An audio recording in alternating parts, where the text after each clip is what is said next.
wabarakatuh. Halo teman-teman, perkenalkan saya Aris Sulistia Dewi dengan nomor induk 858950205. Saya dari Prodi PGSD UP BJJ Jember Salut Purwoharjo. Di sini saya akan praktikum dengan mata kuliah PDGK 4107 Praktikum IPA di SD tentang simbiosis. Tujuan dari praktikum ini ialah mengidentifikasi berbagai macam simbiosis, yaitu simbiosis, parasitisme, komensalisme, dan mutualisme di lingkungan sekitar. Simbiosis itu sendiri ialah suatu bentuk hubungan yang sangat erat antara satu spesies makhluk hidup dengan spesies makhluk hidup lainnya yang hidup bersama dalam suatu habitat tertentu. Ada 3 macam simbiosis, yaitu parasitisme, komensalisme, dan mutualisme. Terdapat alat dan bahan seperti alat-alat tulis, lembar pengamatan, dan lingkungan sekitar.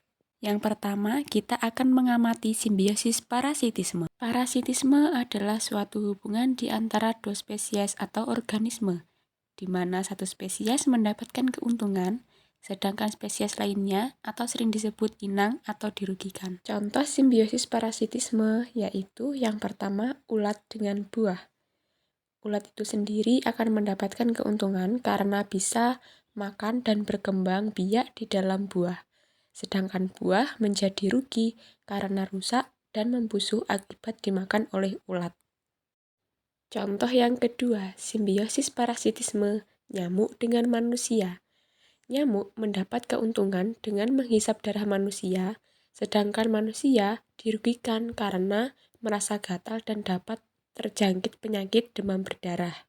Selanjutnya, kita akan mengamati simbiosis komensalisme. Simbiosis komensalisme adalah suatu hubungan simbiosis di mana suatu spesies makhluk hidup diuntungkan, sedangkan pihak lainnya tidak diuntungkan ataupun dirugikan. Contoh simbiosis komensalisme yang pertama yaitu tanaman anggrek dengan pohon kantil.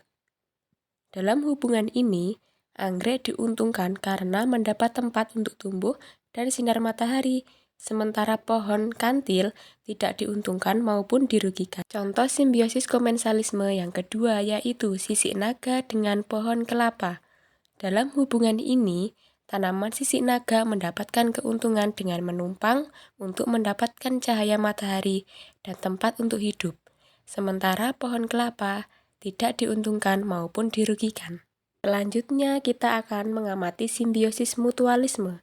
Simbiosis mutualisme adalah hidup bersama di antara dua spesies makhluk hidup, di mana kedua spesies tersebut mendapatkan keuntungan.